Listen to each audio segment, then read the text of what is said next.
Hello, everybody. This is a Global Warming Skeptic, and this is the Young Turks is Exposed, episode number 24. I was trying to take a break from the Young Turks, I really was, but when you run into absolutely stupid commentary like you're about to see here, no, mouths cannot remain shut. So, this is going to be the Young Turks responding to statements by Rand Paul about socialism, and we're going to listen to what Rand Paul has to say, and then we'll go from there.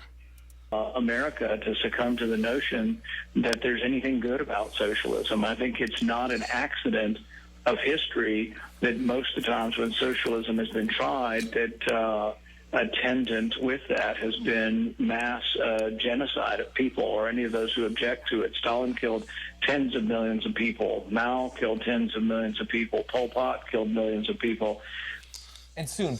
Okay, now, before we even get to the commentary, compare that with the title of the video. Rand Paul, Bernie Sanders may kill 10 million people. That's not what Rand Paul said. That is nothing near what Rand Paul said. You're misrepresenting him. He said, attendant with socialism, you get genocide. And let me explain the logic behind that, because in order to enforce a mass socialist agenda, you have to have a massive government, and you have to have support of this government. And most of the time, the way that support is gotten is through fear, through murder, through elimination of the opposition. Because this is the only way socialism can survive, is when there's no competing ambition. That is the logic behind it. He never said Bernie Sanders wanted to kill 10 million people, but it's going to get worse. We're going to listen to what these knuckleheads have to say. Bernie Sanders will kill millions of people. Yeah, see? Misrepresenting him right there. John Idiotola.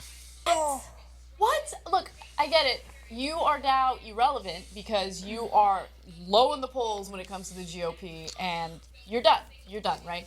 So now you're going to spend your time attacking Bernie Sanders. You think Bernie Sanders wants genocide? You think Bernie Sanders... Again, he never said Rand Paul never said Bernie Sanders wanted genocide. Respond to the interview, not with your straw man, Anna Kasparian. wants people to die? Do you not understand that we already have socialist programs in the country right now? Have they led to the death and destruction of people in the country? No, but as you're going to see, she's going to contradict herself here in a minute, but we'll move on. No. He's just... Arguably, they've killed millions here. Here's what happened. You know what has killed millions of here? Corporate greed. Okay? Our Medicare program, or health program, I should say, let me be specific. Our health program that has denied people coverage because of pre-existing conditions, that has denied people coverage of prescription drugs that save their lives. I mean, that has killed a lot of people. And what is that? That's private. Okay, how is denial of health insurance killing people? So, let me get this straight, Anna. If somebody does not submit a premium to the insurance company or pay it online, they're going to die from not paying that money. How stupid is that? You understand what deductibles, co-pays, all this other stuff is, because yeah, okay, you can force pre-existing conditions to be covered, but guess what? All you're doing is giving those people a right to pay a premium. You know what their deductible is going to be? I'll give you a hint. It's either going to be too high for them to pay, or it's going to be so high that what's the point of having insurance when they could just pay out of pocket and not have insurance? That's what you don't understand behind your emotional crap. You have a master's degree, Anna. You should know better than this. But no, what you're doing is you're preaching to an uneducated young Turk fan base that knows nothing about what's being talked about. So you feed them this, and what do? They sit there and they scream praises for the Young Turks. You guys aren't fucking mavericks. Get out of here. privatization, right? And so if you want to make an argument about what type of fiscal policy has actually led to the death and destruction of people's lives, I would argue that what you advocate for is more likely to do that. Yeah. Asshole. Whoa. Like I can't stand it because Yeah, you're gonna sit there and tell lies, and then you're gonna sit there and call names too, are you?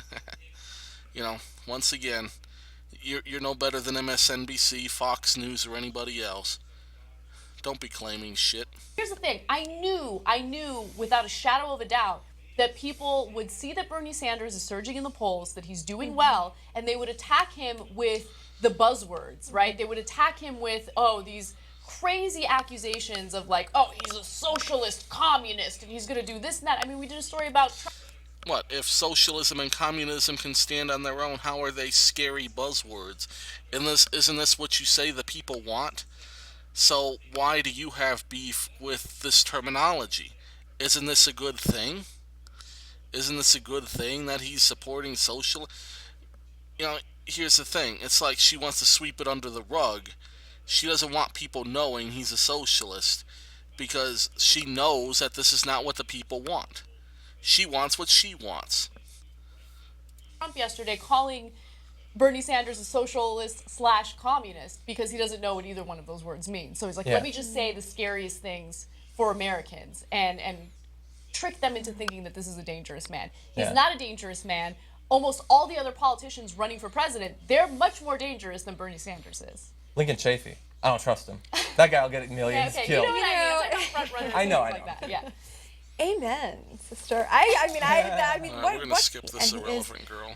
my for that. That was She pretty there much says a are, lot no, of But nothing. then sometimes he reminds you, oh, that's your ideology. I that's forgot. right, and nothing against Mr. I really like this. Yeah, and so look, here's the problem.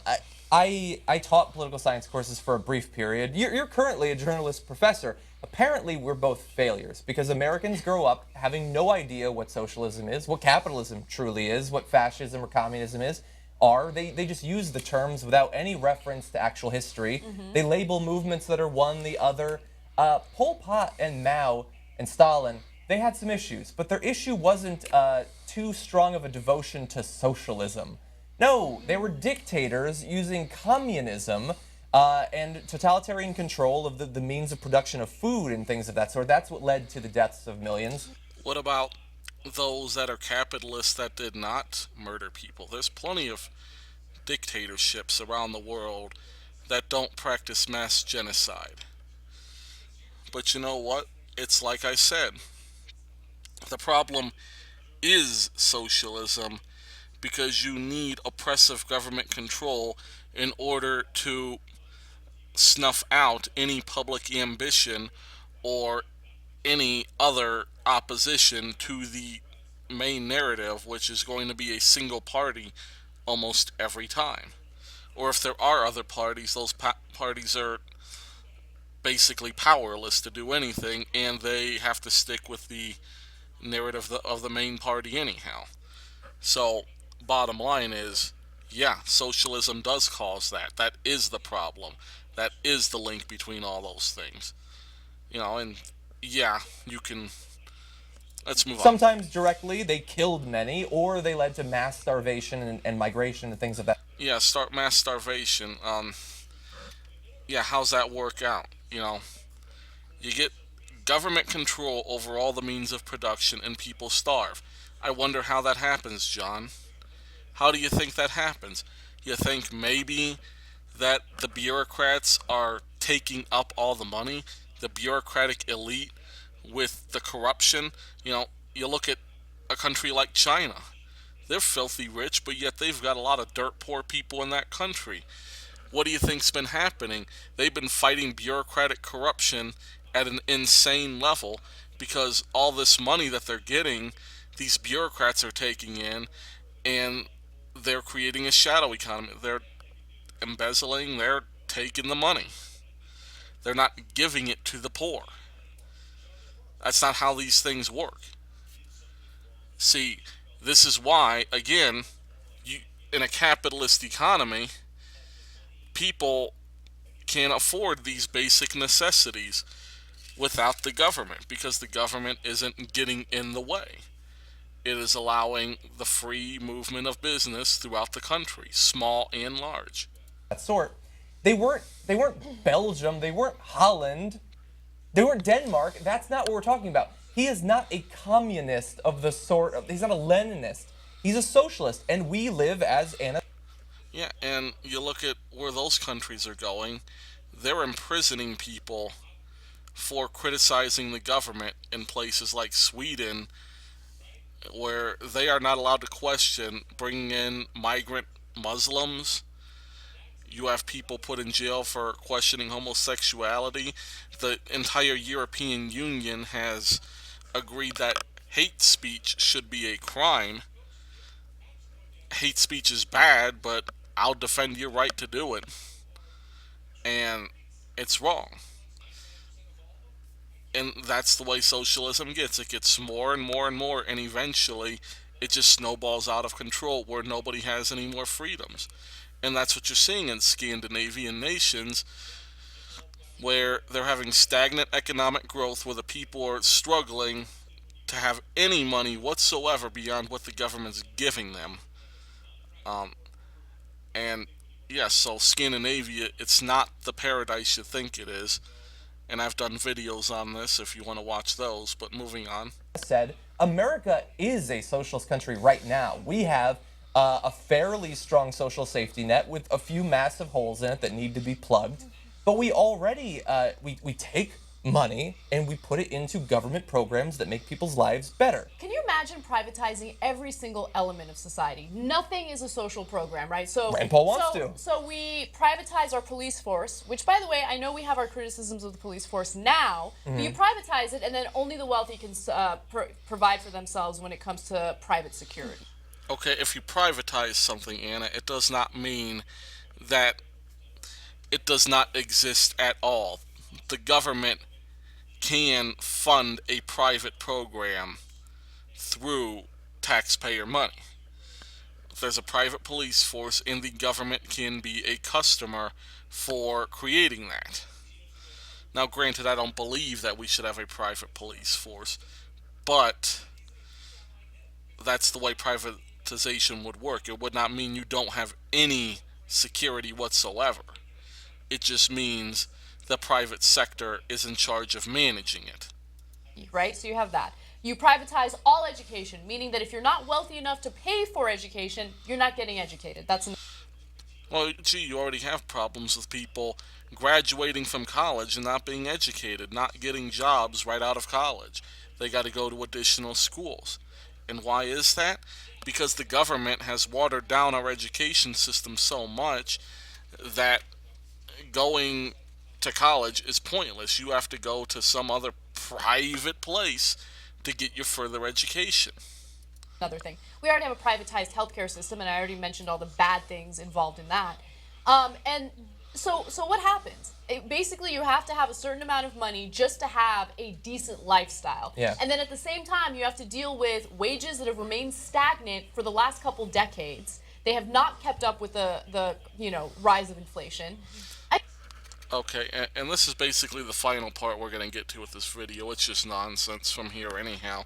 Basically, they're all harping on about how the United States is already a socialist nation.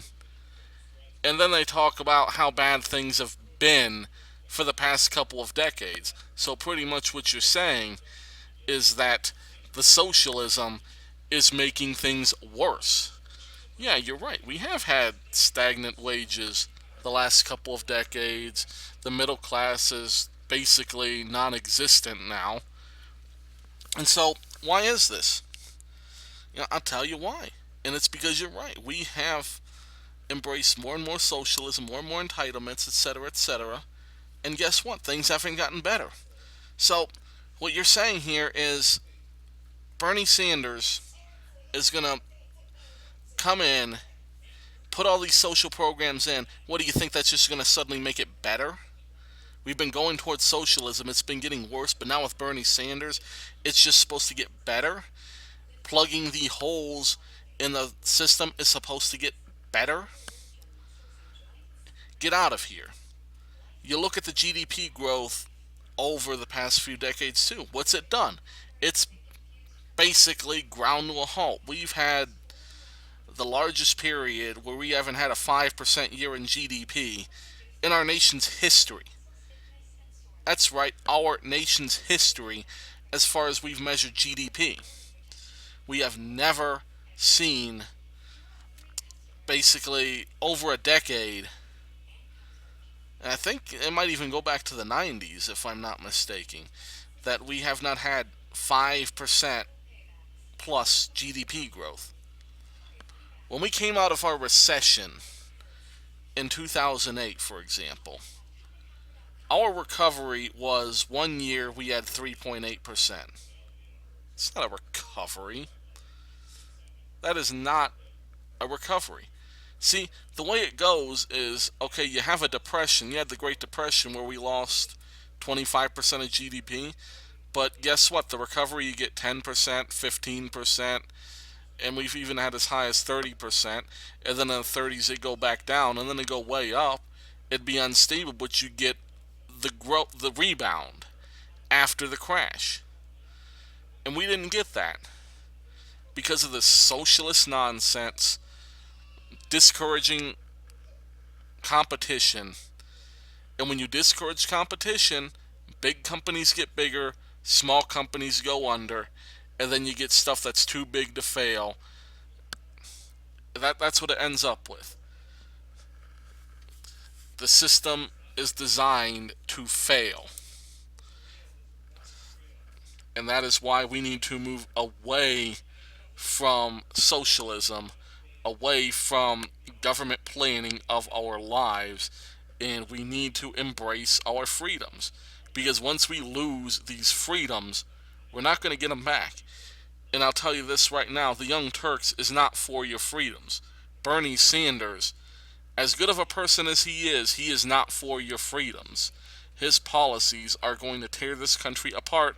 And yes, ultimately, if the people resist, it's going to lead to mass genocide along with it. That's all I have to say. Thanks for listening, guys. God bless.